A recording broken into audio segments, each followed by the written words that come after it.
Pierre Trudeau was one of Canada's worst prime ministers. He destroyed our armed forces, a devastation we're still recovering from today. He denuded our true history, stripping as many British symbols as he could from Canadian institutions, and even replacing imperial measurements like feet with metric and forcing bilingualism on English Canadians. Oh, but not in Quebec. He undermined individual rights, and he strengthened the illiberal concept of group rights. He declared war against Western Canada, nationalizing much of the oil industry. He turned us against our natural allies, like the United States, and towards our enemies. And he set Canada on the path towards a European-style, big government welfare state, driving up taxes and debt, and driving out literally millions of entrepreneurs to find economic refuge in the United States and elsewhere. He was a destroyer. Now, he wouldn't deny it. He would just say he was trying to build something else that was new, and that meant demolishing the old. But for all of his disastrous ideas, Trudeau had one inviolable principle that must redound to his credit. He fought against Quebec separatists. He sometimes did it brutally in ways that we can dispute. For example, he brought in martial law and suspended civil liberties and literally put soldiers on our streets in Canada in response to a kidnapping and a murder done in the name of Quebec separatism. Here's his famous quote showing just how far he would go, just how many liberties he would destroy in his mission to crush Quebec separatists who had turned violent. Any cost? At any cost? How far would you go with that? How far would you extend that? Well, just watch me. Pierre Trudeau hated Quebec separatists. He fought them every way imaginable, including in counterproductive ways. I mean, the rapid rise of the Parti Québécois was in part a reaction to Trudeau's harshness towards Quebec. But even though Trudeau's mismanagement and poor judgment actually strengthened separatism, I mean, even Trudeau's failure to get Quebec to sign on to the repatriated Constitution in 1982 has led to 20 more years of bickering and grievances, including the Meech Lake and the Charlottetown Accords. Fine, but here's my point. Even though Trudeau was incompetent and inflammatory and high-handed and abusive and militaristic, even though Trudeau was a failure when it came to Quebec, even though he took the Liberal Party's own massive majority in Quebec, and by the time he left office in 1984, reduced them to a tiny minority from which they never recovered, well, at least Trudeau believed in a united Canada, and at least he fought the separatists. In fact, that's pretty much the last thing the Liberal Party was known to stand for, the unity of the country. Now, they never held the majority of seats in Quebec again after Trudeau. The Tories and then the Bloc, and now the NDP do. But at least Pierre Trudeau fought against them. Let us give that socialist that much credit. So what must Pierre Elliott Trudeau think of his playboy son, Justin P.J. Trudeau, now? The P in Justin P.J. Trudeau stands for Pierre. But other than the vanity, there really isn't a lot of Pierre in his son, at least not when it comes to fighting against Quebec separatists.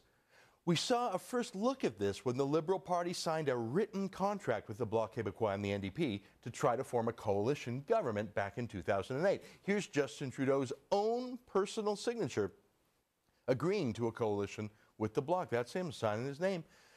Now, he had to sign the deal with the Bloc because the coalition wouldn't have worked without them. The NDP and the Liberals together just didn't have enough seats between the two of them to oust Stephen Harper as Prime Minister. So Justin P.J. Trudeau decided that he would renounce his father's legacy, turn his back on his father's quest for Canadian unity, and sign a written contract with the very separatists his own dad fought in order to move from the boring, powerless seats in the opposition to the exciting, powerful seats in government. Okay, fine. But that was back in 2008, right? I mean, Justin was still a baby. He hadn't really ever had a real job before other than being a substitute drama teacher. He never really thought deeply about things before. He never published a book or even a magazine article or even written an essay outlining his principles about Canada and Quebec. He was just a new MP, just elected, went along with the rest of the party. Can't blame him, right? Fine. That was back in 2008 when he was a new MP. But it's 2012 now. So what's his excuse for this? Over the weekend, Justin Trudeau gave an interview on French CBC Radio. Here's a snippet of the interview. Et je dis toujours, si à un moment donné, que le Canada, c'était vraiment le Canada de Stephen Harper, puis on s'en allait contre l'avortement, puis on allait contre le mariage gay, puis on retourne en arrière de 10 000 différentes façons, peut-être que je songerais à vouloir faire du Québec un pays. Mais oui, non, absolument. Si je reconnais plus le Canada, moi, mes valeurs, je les connais très bien.